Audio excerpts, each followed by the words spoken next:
Boa noite, pessoal.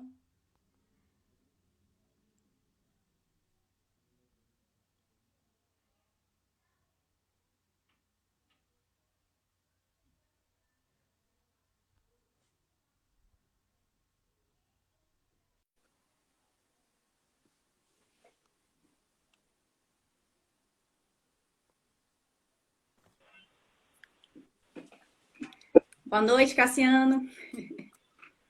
Boa noite, tudo bem? Tudo bem com você? Tudo bem. A minha imagem está congelada aqui. Para mim, tá parecendo normal. Bom, então tá ótimo. Mas para você, a minha imagem, para mim, a minha imagem está congelada e a tua está normal. Então vamos tocar o barco aqui. Para mim, as duas estão normais. Mas o pessoal pode ir dando um retorno aí pra gente. Boa noite, pessoal. Tudo bem? Espero que vocês gostem muito, né, dessa discussão hoje e que participem também. Vocês podem enviar tanto comentários sobre a temática quanto perguntas. Então, fiquem aí à vontade, certo? E falem também pra gente como é que tá, né, a nossa imagem, o nosso áudio. Esse retorno de vocês é bem importante para a gente dar seguimento à live com a melhor qualidade possível.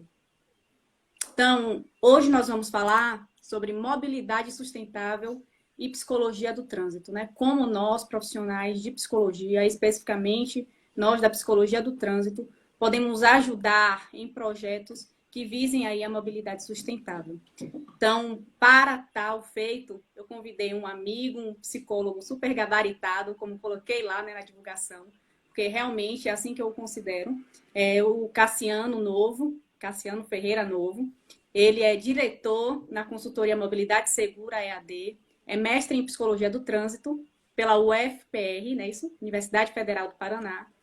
É especialista em mobilidade urbana e saúde pública. Ele é premiado pela Secretaria Municipal de Trânsito de Curitiba, Detran Paraná, Denatran, Maio Amarelo, SESI ODS Paraná, Lúcio Costa e Prince Michael. Então, são muitos prêmios e ele vai iniciar, né, falando sobre esses prêmios, porque ele tem vários projetos e esses projetos, muitos deles, foram premiados por instituições aí super gabaritadas também, super renomadas. Então, boa noite, Cassiano. Fique à vontade para apresentar aí seus projetos e prêmios, para depois a gente dar prosseguimento à temática. Obrigado, Bianca. Boa noite a todos, né, que estão nos assistindo. Bianca, obrigado pelo convite. É sempre muito satisfatório estar contigo nos trabalhos, né? A gente já fez algumas coisas juntos, né? Aqui em Curitiba você veio para cá Sim. e pôde participar do projeto Vida no Trânsito, as ações Excelente, aqui. por sinal. A gente foi nas escolas, entramos nas salas, né, com os alunos, a questão da educação para o trânsito. Então é sempre bom estar contigo, tá? Mais uma vez aí, Digo incentivando o mesmo. trânsito, né? Bom, eu tenho alguns projetos que a gente teve reconhecimento, tanto eu, pessoa física, como também pela mobilidade segura, né? Tem um projeto de educação para o trânsito nas escolas. Aqui teve um projeto chamado Projeto Fera, que é o Festival de Arte da Rede Estudantil. Então, o que acontece? Você pega o estado aí da Bahia, você divide o estado em regionais, você leva esse projeto para cada regional, onde os alunos, professores, eles vão para alojamentos. Então, você pega assim umas 10 cidades daquela regional e os professores, alunos daquelas 10 cidades vão tudo para uma cidade só, todos, e vão ficar em alojamento. Então, a escola vira alojamento, é uma bagunça legal, assim, sabe? E daí tem diversas oficinas de arte, música, teatro, diversas oficinas de arte e educação também, né? Com professores, com alunos. Então você fica basicamente 5 dias nesse evento, todos os dias realizando as oficinas e tendo apresentações, um entretenimento muito forte. E nós, 3.000 pessoas, mais ou menos, por projeto, né? E isso acontece em cada regional. E aqui foram vários anos, foram 6 anos de projeto aqui, até a troca de governo, e daí o projeto acaba, né? A gente tem essa troca de gestão política que acaba quebrando a continuidade, né, dos projetos, né? Então, lá eu era oficineiro de teatro e trânsito. Então, eu começava muito pelo psicodrama, uma questão mais básica, amadora de teatro, mas eu fui estudar vários autores de teatro, o Brecht, diversos, para entender as técnicas, né? E até tinha parceria com outros profissionais que eram da área de teatro, que me ajudavam também. E eu era a pessoa do trânsito, da educação para o trânsito. Então, a gente, nos 2 primeiros dias, a gente aplicava muitas dinâmicas de grupo, trabalhava a questão da educação para o trânsito, os riscos no trânsito, com os adolescentes, com as crianças. Aí, no segundo dia, já começava um pouco com as técnicas de teatro, oratória, expressão corporal, né, comunicação, as técnicas até de pantomima. Assim, pegava várias técnicas do teatro e a gente montava algumas esquetes, né, que são pequenas peças de teatro, às vezes de 5, 10 minutos.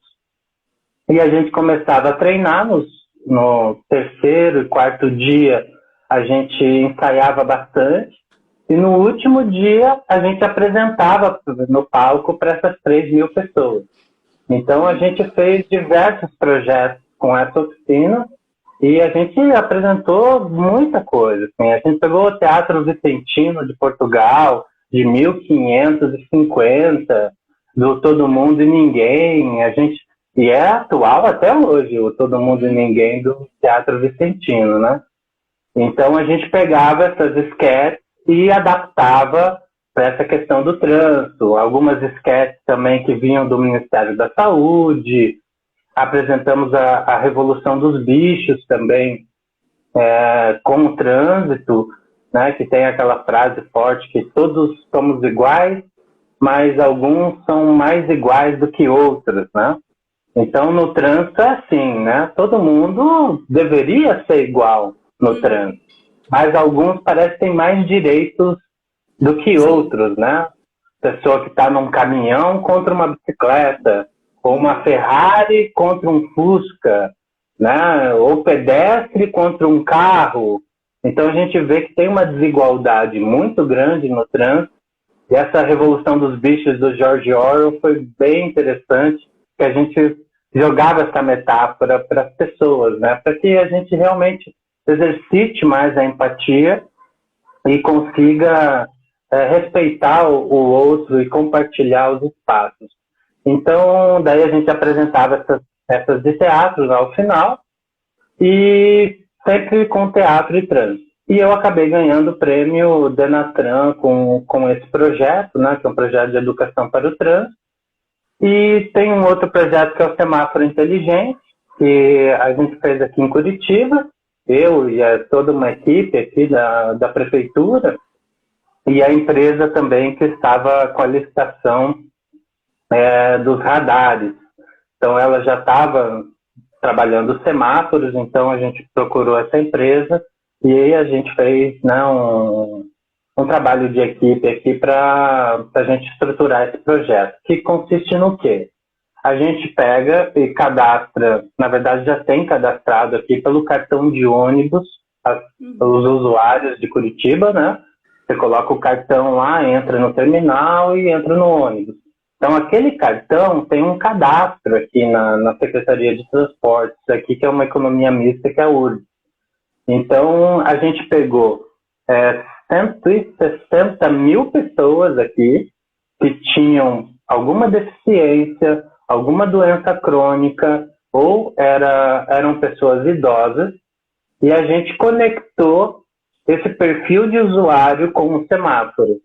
Então, a gente desenvolveu aqui uma botoeira especial, aquela que você aperta o botão do pedestre para pedir o tempo, né? Sim.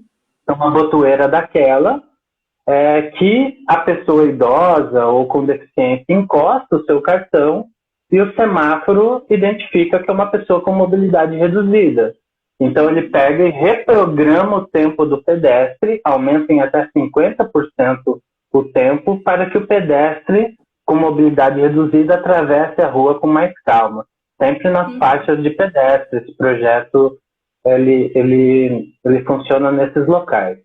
E aí a gente ganhou assim inúmeros prêmios, né? Os mais importantes são o Lúcio Costa, aqui do Congresso Nacional. O Lúcio Costa, que é um arquiteto estilo Oscar Niemeyer, assim, né? Então, é um prêmio na área de urbanismo, desenvolvimento urbano, é muito importante, né? Um dos mais importantes aqui do Brasil. E o Prince Michael International Road Safety Award, que é o prêmio de segurança viária mais importante no mundo, que é da FIA, né? A Federação Internacional de Automobilismo.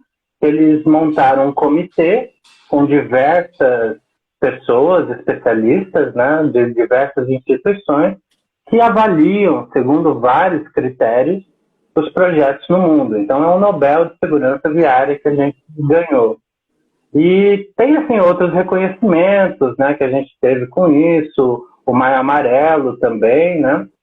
E tem um projeto que é o Mob Anjos, que eu criei aqui na empresa, na Mobilidade Segura, que a gente, em parceria com as autoridades de trânsito, né, o agente de trânsito ou policial de trânsito, então a Secretaria Municipal de Trânsito, DETRAN, Polícia Militar de Trânsito, PRF, eles participam desse projeto que a gente coloca alguns cones na via para os veículos já reduzirem a velocidade e a gente faz uma abordagem com essas pessoas com deficiência ou pessoas com mobilidade reduzida. Quando elas estão vindo para atravessar a rua, a gente faz a abordagem com elas e para os veículos automotores na pista de rolamento. Então, a gente para o fluxo na pista e ajuda essas pessoas a atravessarem a rua com segurança, né? Então, esse é o Mob Anjos que ganhou o prêmio SESI de ODS, né? O Objetivo de Desenvolvimento Sustentável, né? Os objetivos. O Maio Amarelo. Então, tivemos vários reconhecimentos aqui da própria PRF, da Assembleia Legislativa aqui do Estado do Paraná.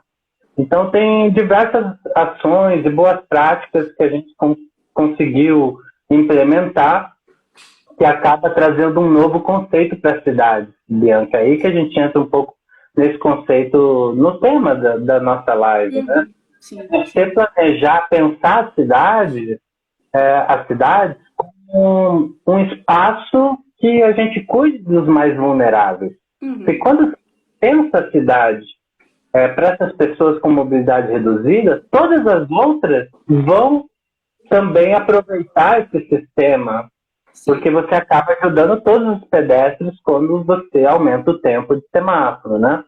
Então, são as duas práticas aí que a gente tem feito aqui, que tivemos esse reconhecimento tão bom aí, a gente está muito feliz, mas sempre realçando essa questão do trabalho de equipe, né? Ninguém faz nada sozinho, né? Então, todos esses prêmios aí, eu tive uma equipe por trás, parceiros, outras pessoas envolvidas, então eu dedico todos esses reconhecimentos às pessoas que ajudaram também. E esses prêmios, Cassiano, só vêm realmente reiterar o que a gente já pensa, né, sobre a psicologia do trânsito, que o psicólogo ele precisa estar inserido, né, estar imerso aí em várias equipes multidisciplinares que pensem realmente a cidade para todos, como a gente estava discutindo, né, e a gente sempre vem conversando sobre essa questão da mobilidade reduzida e do planejamento, né, das vias, das cidades mesmo para essas pessoas e para atender a todos, porque, afinal de contas, na sociedade existem tanto pessoas com deficiência quanto as pessoas sem deficiências, né? E quando a gente fala deficiências, a gente está falando das deficiências que são mais visíveis mesmo e que afetam, de certa forma, a mobilidade. Porque nós sabemos que todos nós temos limitações, né? Então, o conceito de deficiência pode ser muito abrangente. E aí também já sinaliza a qualidade, né? E o potencial desse profissional que está aqui conversando comigo. Ele é uma referência. E esses prêmios todos aí, cadê? Estão perto aí de você? Os prêmios? Tem alguns aqui. Não sei se vocês conseguem enxergar. Sim, aqui. consigo enxergar. Acho que o pessoal está vendo aí também. Então, parabéns novamente por essas ações, essas boas práticas que possivelmente muito bem, né, receberam premiações. Então, falando um pouquinho, né, trazendo um pouquinho a nossa temática, nós vamos primeiro, né, tentar conceituar aqui a mobilidade sustentável a partir do desenvolvimento sustentável, que é algo mais amplo, né, que abrange aí o equilíbrio entre o atendimento das necessidades humanas com também a preservação, a proteção do ambiente natural. Então, a partir dessa visão, qual é a sua perspectiva, qual a sua percepção sobre a temática, Cassiano, para que a gente possa aí conduzir melhor a live e depois, né, fazer o link com a psicologia? Olha, eu gosto muito do conceito que foi trazido pela mobilidade urbana sustentável para todos, né? Em inglês, for all, né? E eles trabalham 4 eixos, que é, primeiro, você ter a questão do acesso universal, né? Então, a cidade, ela precisa ser pensada não só na área central, mas também nas periferias. Então, você pega pessoas, às vezes, na periferia que não têm acesso a toda a estrutura urbana, né? Farmácia, banco, universidade. Os empregos, né, também, eles realizam, né, que ficam mais distantes, né, das periferias. Questão de saúde, de educação.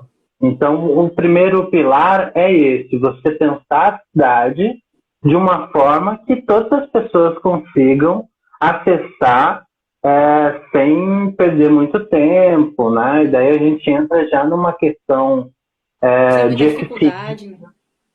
Isso, até reforçando esse ponto antes de eu entrar na eficiência, essa questão do acesso universal é pensar nessas pessoas com mobilidade reduzida também, né? Para que todos tenham acesso e um acesso seguro, né? Então é muito difícil hoje um idoso atravessar uma rua. Então, uma pessoa com deficiência atravessar uma rua, uma pessoa cega atravessar uma rua, né? Até uma gestante atravessar uma rua. Então, a gente tem que pensar um pouco mais nisso, né? Nesse acesso seguro para todos, independente do local onde que ele mora. Só que a gente planejou a cidade de uma forma descontrolada, né? Pensando na economia, em veículos automotores. Então, agora a gente está tentando remar, né, contra a maré para reverter esse quadro. E o segundo ponto é a eficiência. Então, o quanto de tempo que hoje a gente perde se deslocando no trânsito.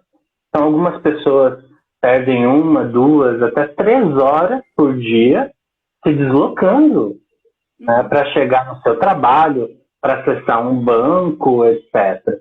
Então, assim, é muito tempo. Né? Vamos fazer o cálculo aí de 2 horas por dia, né, durante a vida toda. É 1 ano aí que você perde só se deslocando no trânsito, né? Então, a gente tem que pensar nessa questão dos deslocamentos e a efetividade desses deslocamentos. Então, primeiro, reduzir os deslocamentos. A gente tem uma ótima prática agora de Paris, que são os 15 minutos, projeto 15 minutos.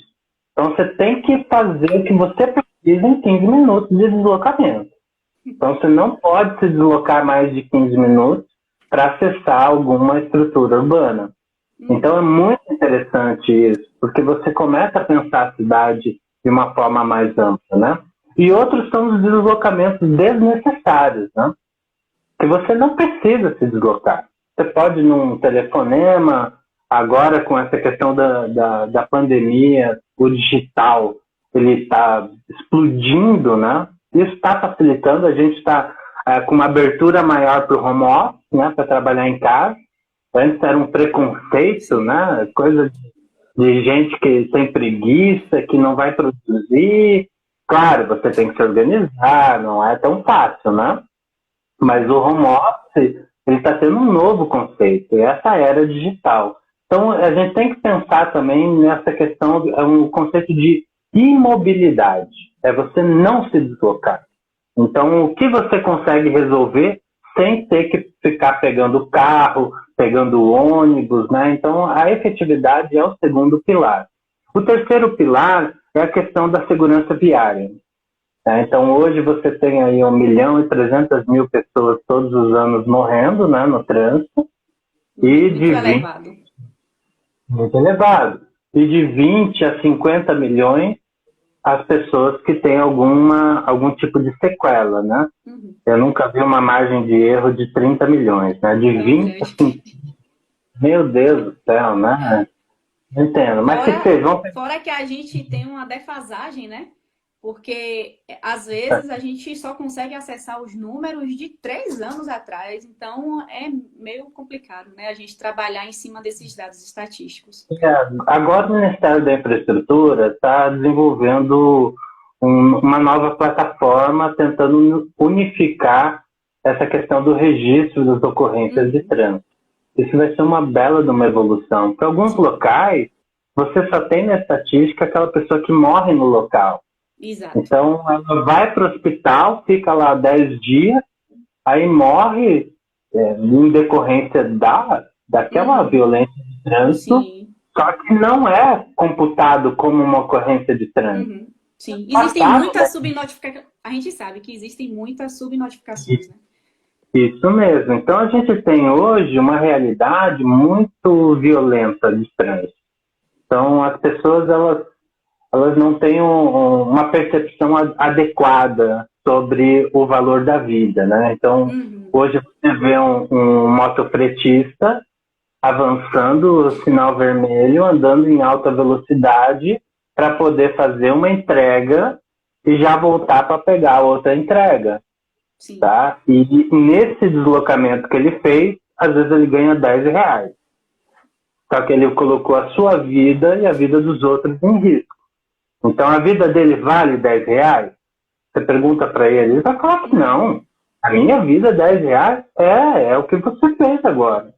Você se arriscou por causa de R$10. Então, claro que não é só assim jogando a culpa para ele, né? Tem todo um sistema que faz com que favoreça esses comportamentos de risco. Nos anos 80, a gente tinha incentivos de velocidade pelas empresas. Então, as empresas davam bônus para quem fosse mais rápido. Então, a gente teve que colocar uma lei para proibir esse tipo de incentivo das empresas. Então, hoje, você tem uma cultura que ela aceita as mortes. Hoje é meio que normal você ver no jornal que morreu alguém em decorrência de uma violência do trânsito. Né? Mais um número. Então, a gente precisa rever um pouco isso e, claro, ter políticas públicas mais consistentes, mais continuadas, né? Permanentes de educação, de fiscalização, o próprio o esforço legal que é a fiscalização e a questão do desenvolvimento e também o terceiro que é a engenharia, né? Então a gente precisa pensar nesses pilares da segurança viária de uma forma mais efetiva, com políticas públicas consistentes, né? Então a gente tem hoje uma violência. Que essas áreas violência... dialoguem, né? Também. Isso mesmo, porque muitas vezes os que projetos... às vezes são feitos projetos distintos e isolados, né? Não, a área de engenharia fica focada somente na parte de pavimentação, de estrutura física, a parte de fiscalização somente com esse esforço legal, a multa, né? Mas eu acho que as três áreas, né? Esses pilares precisam de comunicação. Os profissionais que estão inseridos, né, nesses pilares. E é muito legal quando você trabalha alguns projetos de forma intersetorial, né? Isso baseado em evidência, né? A Organização Mundial da Saúde, ela bate muito nessa tecla. Né? Se você fazer uma ação com base em evidência, né? Tá fazendo essa ação por quê? Ah, não, é porque é bonito, porque é legal, que eu acho que vai dar certo. Não. O que hoje a gente tem de pesquisa que mostra que na cidade de Rui Barbosa, os motociclistas do sexo masculino, de 20 a 30 anos, com ensino médio, que estão mais ocupando as UTIs e morrendo. Então, vamos montar um projeto focado nisso. Então, a gente precisa ter essas evidências, né? E o quarto ponto é a mobilidade verde, que é você valorizar a mobilidade ativa, tá? Ciclomobilidade, a caminhabilidade, ter uma emissão baixa ou zero de carbono, né? Para esses veículos automotores serem elétricos, né? A gente não precisar muito dessa questão da emissão de gás carbônico, que hoje a gente está com uma poluição do ar preocupante, né? A poluição sonora também. Inclusive, Cassiano, essa aí é uma das principais causas de problemas tanto respiratórios quanto cardíacos, né? Então, cardiovasculares. Então, a gente precisa ter ciência disso e saber como, né, implantar, criar projetos que possam reduzir isso. Apesar de que já existem, né, programas e projetos que visem a fabricação de veículos automotores que emitam menos poluentes. Só que a gente sabe que, mesmo assim, o grau já está elevado, né, de poluição, tanto sonora aí quanto atmosférica. Então, a gente precisa ver como nós, inclusive, os profissionais de psicologia, podemos aí nos engajar nesse sentido, de preservar o meio ambiente e a nossa saúde, né, consequentemente, a nossa saúde. Mas, adiante a gente fala disso. Muito a questão do veículo, do automóvel, transportando uma pessoa só, né? Então, a gente precisa quebrar isso. E agora, com a pandemia, isso está voltando à tona, né? Porque a gente estava revertendo, com a pandemia, as pessoas estão se sentindo mais seguras dentro do seu veículo e não no ônibus lotado. Então, a gente vai ter esse período de pandemia veio revelar isso também. Então, a gente precisa ter um transporte público com fontes renováveis, né? Elétrico, que seja híbrido, né?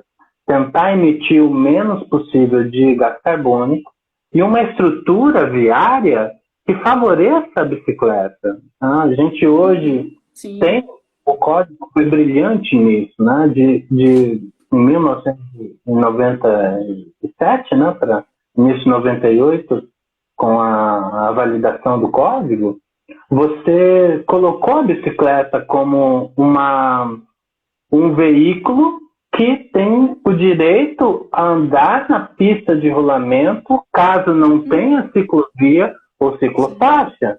Mas depois de 20 anos, os motoristas ainda acham que a rua é do automóvel.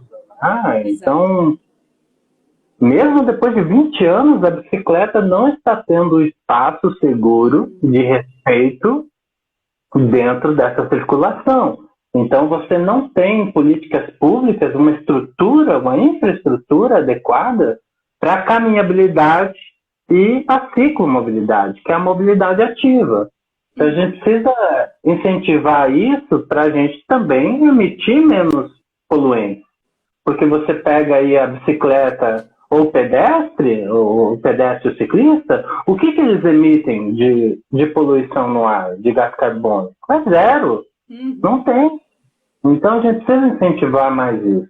Então, esses são os 4 pilares. A gente tem também a questão da poluição sonora dentro da mobilidade verde. Até tem, não sei se é a Cristiane Yared, quem que é o deputado que está tentando criar uma lei agora para multar motos que estejam com barulho muito elevado, né? Então está tendo aí um movimento no Congresso para a gente ter uma lei para podermos multar e punir esses condutores que alteram os veículos, né? Sem a permissão, às vezes, do Detran, ou às vezes até vem de fábrica, assim, né? E isso tem uma poluição sonora gigantesca. É difícil fiscalizar isso. Então, você precisa também do envolvimento, às vezes, da Secretaria de Meio Ambiente, que tem um aparelho ali, o decibelímetro, né, para medir o som, se está acima de 85 decibéis ou não, para poder fazer o auto, né?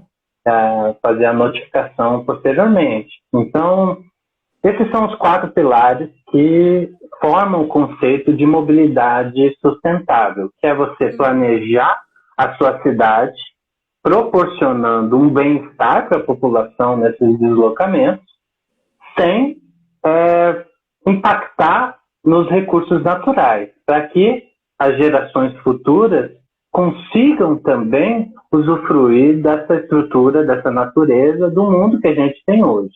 Então, esse é o conceito da mobilidade urbana sustentável que eu estou utilizando aí nos meus trabalhos, né? Sim, acho que esse é perfeito, esse conceito, essa perspectiva. O Júnior está falando aqui um acolhimento também nos locais de trabalho para banho pelos ciclistas. Né? Muitos desistem de andar de bicicleta, né, de bike, pela sensação de suor durante o dia. São vários fatores, né? Mas a gente sabe também que existe esse fator que ele delineou aqui. E a gente percebe que é muito difícil a gente implantar e disseminar a ideia de que é preferível, né, que as pessoas andem e adequem aos ambientes e aos modais, na verdade, né, que favoreçam, por exemplo, menos poluição, tanto sonora quanto de poluentes aí atmosféricos. Por quê? As pessoas querem bem-estar, as pessoas querem segurança e elas acham que isso tudo, né, e que o conforto, isso tudo está no automóvel individual, como você bem sinalizou. Então, esse veículo proporciona um conforto, digamos, que aquela pessoa, né, de classe média, alta, não quer abrir mão para andar, por exemplo, em um ônibus, em um metrô, né, que é o modal que proporciona a coletividade. Principalmente nesse momento, né, de pandemia. Muitas pessoas estão se afastando mesmo desses modais. Só vão aquelas que não têm condição de irem, né, de carro próprio, por exemplo. Mas a gente precisa estar entendendo, né, o porquê a gente dissemina tanto essa informação e o quanto a gente adere, a gente compra a ideia.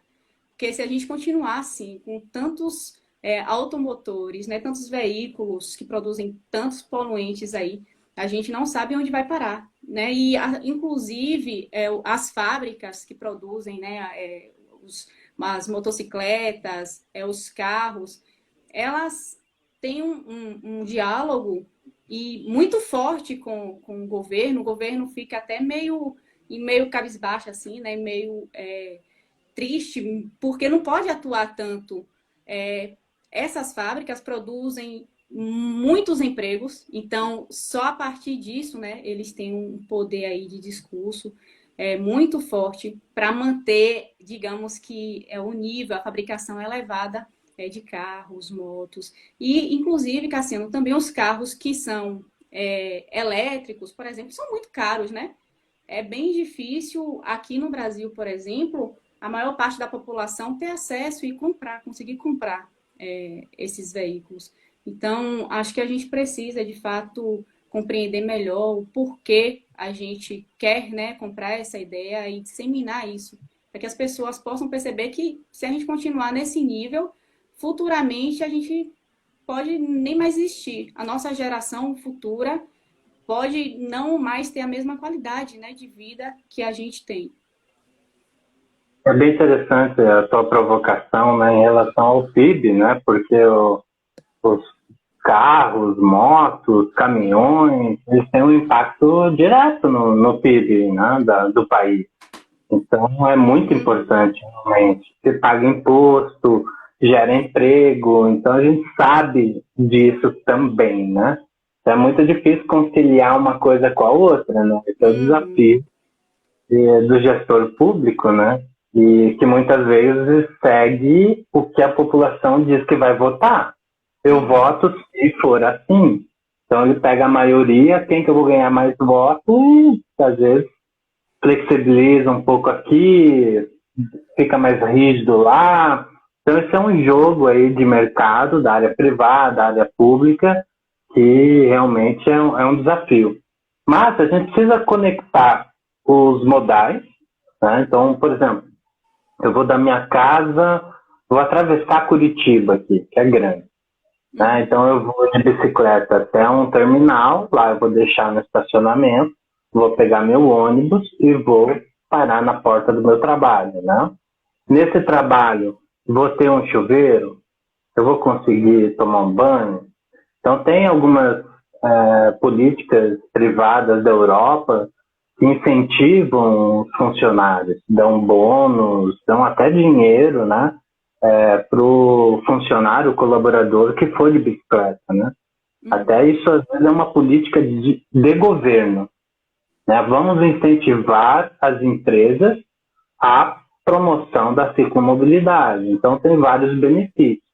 Então, mas, assim, é muito difícil hoje para o ciclista ele enfrentar o frio, né? Mas não é desculpa. A gente sabe que tem cidades mais frias que Curitiba, que a bicicleta é muito mais incentivada, então o frio não é um problema, entre aspas, tão forte, né?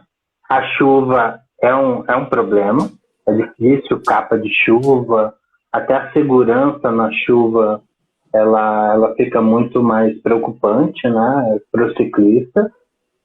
Aí tem a questão do aclive e declive, né, para o ciclista, que às vezes não tem o preparo físico ali para ir de bicicleta, não tem infraestrutura. Então, realmente, a gente precisa conectar melhor esses modais, essas estruturas, esses núcleos da cidade, e termos incentivos das empresas, do governo, tanto municipal, estadual como federal, para que as pessoas se sintam bem com a questão da bicicleta. Que agora a pandemia está incentivando a bicicleta. Né? Porque eu não fico interagindo com ninguém ali de bicicleta ao ponto de eu me contaminar. Sim. Então, mas assim, quem que está indo para a via? Está indo um ciclista que não foi treinado, um ciclista que não usa os equipamentos obrigatórios e um ciclista que vai entrar no espaço público e não vai ser respeitado pelos condutores de veículos automotores. Então tem que ter muita coragem para ser ciclista. Você tem que ter coragem, porque dá medo, né? Não é fácil, ainda mais em rodovia, com esses ciclistas que treinam na rodovia, né? Então, realmente, a gente está num momento que a gente precisa virar, como que chama? Virar o... Né, tecla... Virar a chave. Virar a chave para que a gente tenha uma cidade que ofereça mais oportunidade para a ciclomobilidade, né? Foi bem colocado aí.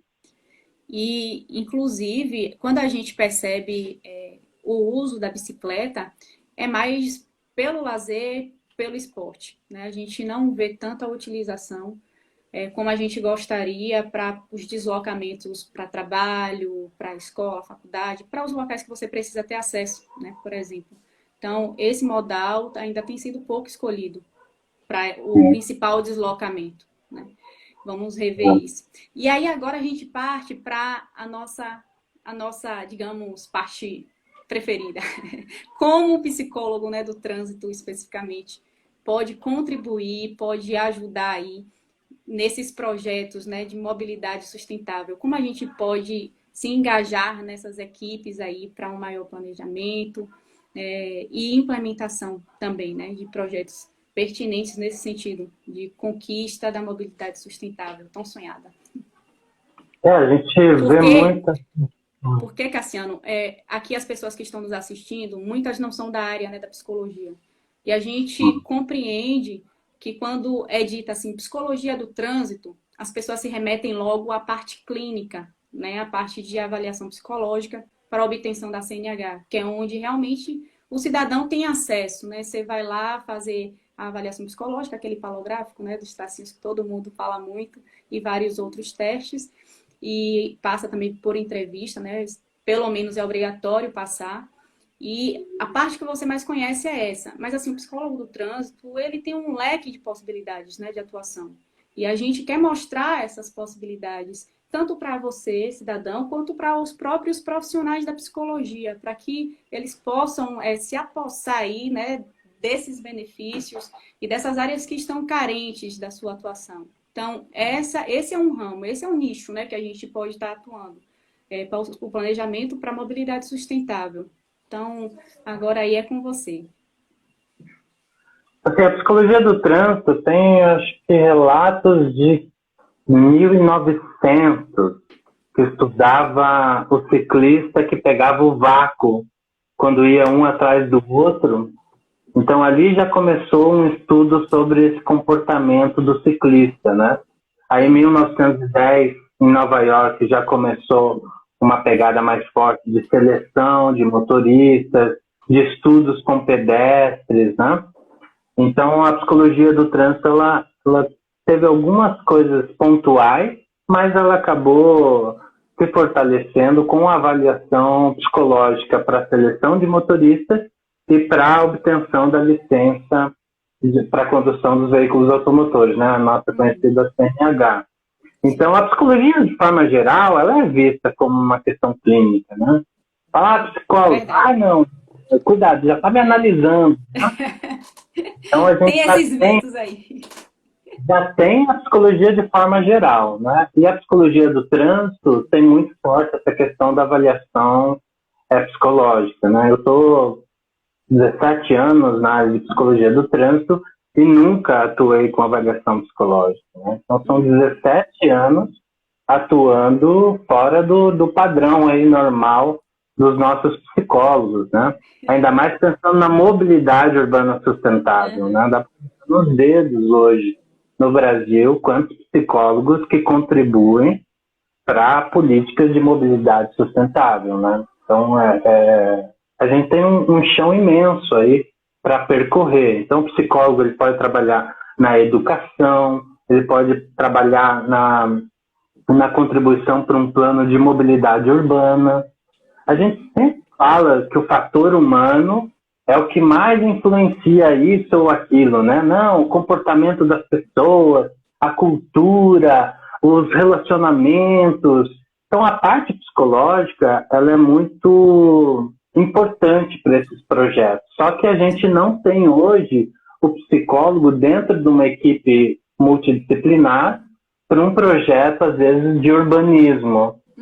Vamos pensar no deslocamento, no bem-estar dos usuários, vamos construir uma rua completa, com calçada, que tenha árvore, que às vezes tem uma performance artística, né? Alguma coisa que eu me sinta bem naquele deslocamento, pensando na estrutura viária ali, né? No caso do urbanismo, as calçadas e o design ali das ruas, né?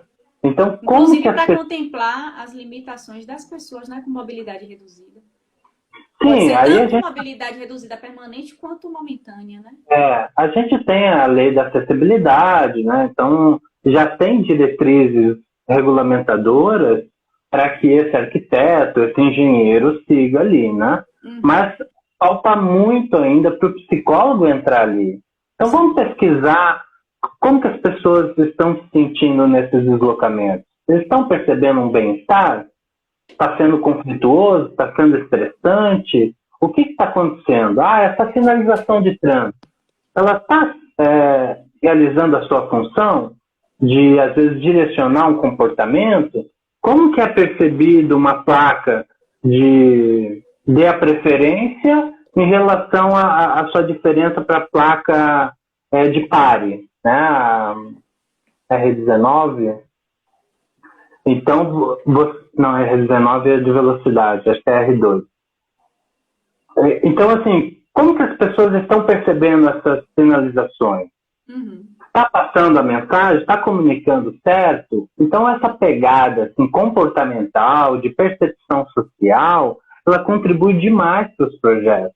E a gente precisa, nós psicólogos, a gente precisa se posicionar mais frente a esses projetos que são interdisciplinares, né?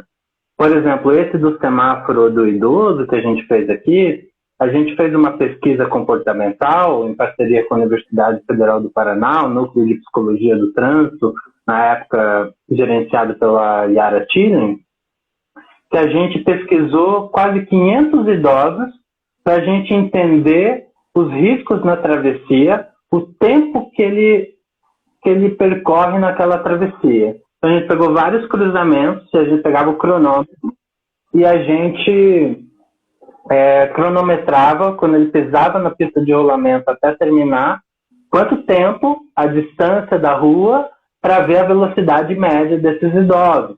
Então, foi uma pesquisa que acabou balizando a programação do tempo para aquele semáforo. Sim. Então, a gente tem assim, inúmeras possibilidades de pesquisa, de contribuição da psicologia do trânsito, para além da avaliação psicológica, na área de educação, desse planejamento urbano, das campanhas educativas de trânsito. Então, como mudar um comportamento?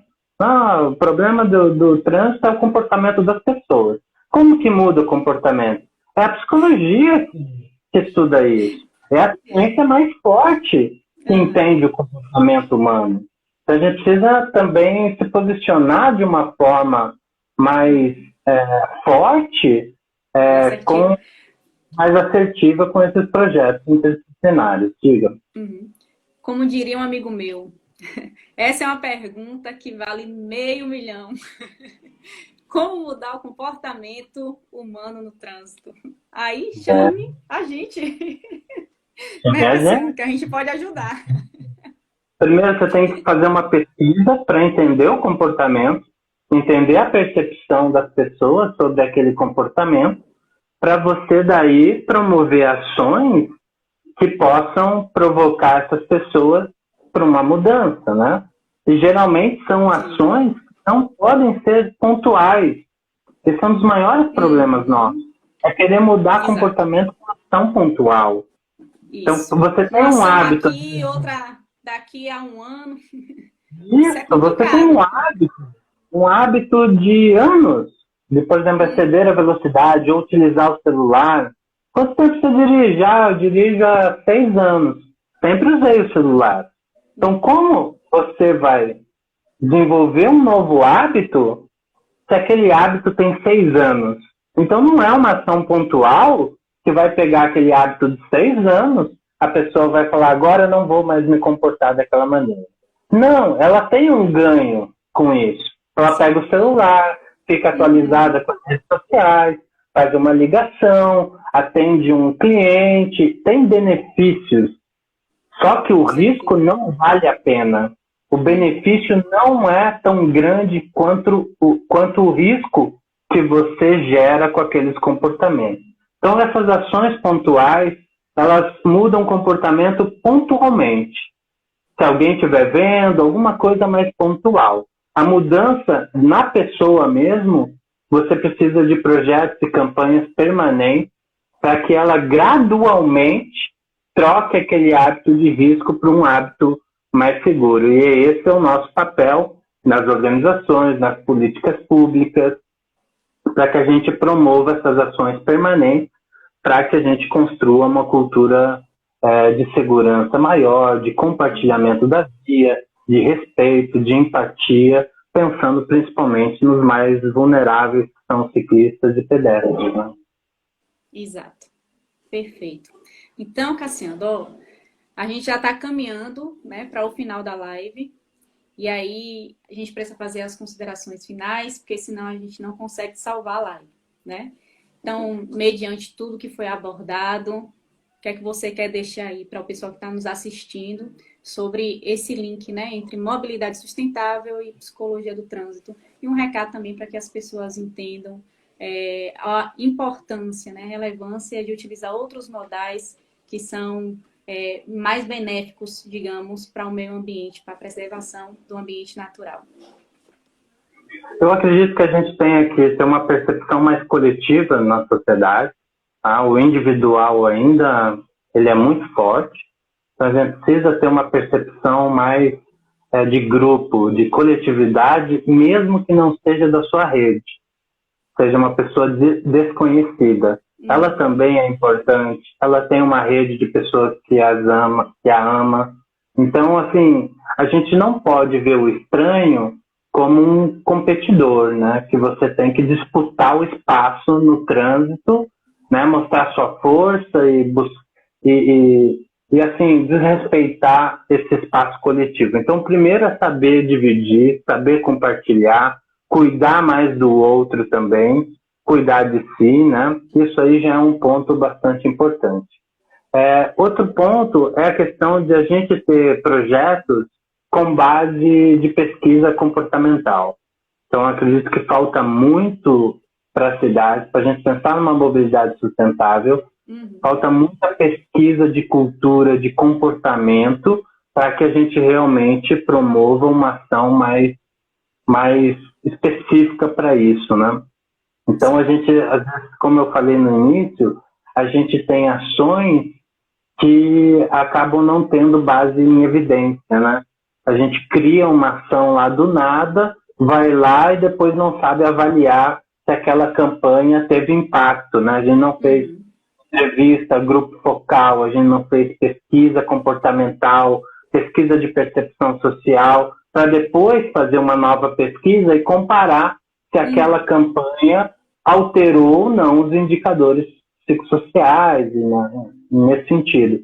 Então, falta um pouquinho mais das pessoas entenderem o papel da psicologia e nós próprios da psicologia, a gente entender que o psicólogo do trânsito não faz só avaliação, ele tem inúmeros campos, eu sei que é difícil, é árduo, não vai ser fácil a gente garimpar e construir esses novos campos de trabalho, mas é possível, né? Com determinação, com valorização da profissão.